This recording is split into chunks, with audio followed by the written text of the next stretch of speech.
लेते हैं। UP police की जो फर्स्ट शिफ्ट हुई थी उसमें जो हिंदी के क्वेश्चंस थे वे क्वेश्चंस मैं आप लोगों को हल करवा देता हूँ। कैसे इन्होंने क्वेश्चंस किए हैं, बिल्कुल ही साधारण से क्वेश्चन दिए हैं, कोई ज़्यादा ऐसे घुमाकर पूछने वाली बात नहीं थी। हम लोग देखते हैं कि क्या रहा यूपी पुलिस के अंदर हिंदी का बच्चों का स्कोर।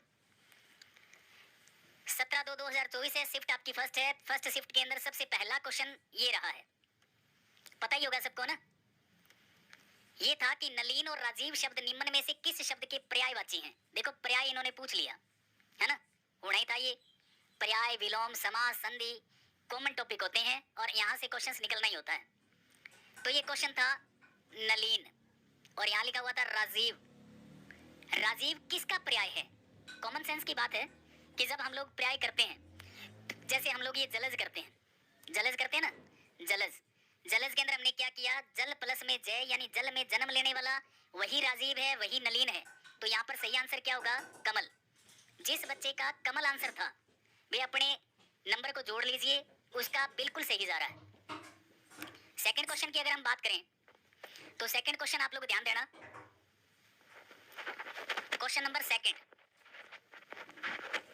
क्वेश्चन नंबर सेकंड बहुत ही शानदार क्वेश्चन था, बहुत ही बढ़िया क्वेश्चन था। क्वेश्चन था भी पूर्व और उत्तर के बीच की दिशा इस वाक्य के लिए निम्न में से कौन सा एक सही है।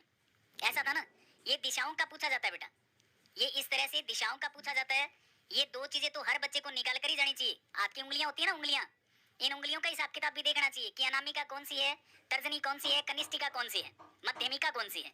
तो ये जैसे दिशा है, यहाँ पर मैंने लिखा पूर्व, ये है उत्तर, ये है सॉरी पूर्व है। इसके बाद में यहाँ पर अगर हम देखें तो ये हमारे पास है पश्चिम, ये है पश्चिम और ये है हमारे पास उत्तर, यहाँ पर है दक्षिण। इनके बीच की दिशा का योग पूछा था कि बीच में जो दिशा है इसको हम लोग क्या कहते हैं। इस तरह से अभी आप लोग लिख लेना, आगे आगामी पेपर के अंदर भी हो सकता है रिपीट हो जाए यही क्वेश्चन। उत्तर और पूर्व के बीच की दिशा ईशान है, पूर्व और दक्षिण के बीच की दिशा आग्नेय है, दक्षिण और पश्चिम के बीच की दिशा नैऋत्य है और पश्चिम और उत्तर के बीच की दिशा वायव्य है। तो हमारा क्वेश्चन ये वाला था उत्तर और पूर्व के बीच की दिशा। तो हमारा सही आंसर क्या रहेगा? ईशान। वास्तुशास्त्र के हिसाब से यही बात शो होती है। कितनी अच्छी बात कही है। किस विकल्प में शब्द श्रुति सम भिन्नार्थक है? श्रुति सम भिन्नार्थक का मतलब होता है शब्द युगम। क्या होता है ये? शब्द युगम। शब्द युगम है तो शब्द युगम की अगर हम बात करें तो ससधर चांद का है तो शशिधर शिव का है। विष, विष का मतलब जहर होता है, यहाँ पर इसने धन कर रखा है, ये गलत है। वर्ण और ये वाला देखो दोनों ही गलत दे रखे हैं, इसने यहाँ इसका रंग दे रखा है तो ये भी हमारा क्या हो गया? गलत हो गया। प्रकृत नहीं होता, प्राकृत भाषा होती है तो ये भी हमारा गलत है। सही क्या है? ससधर और शशिधर।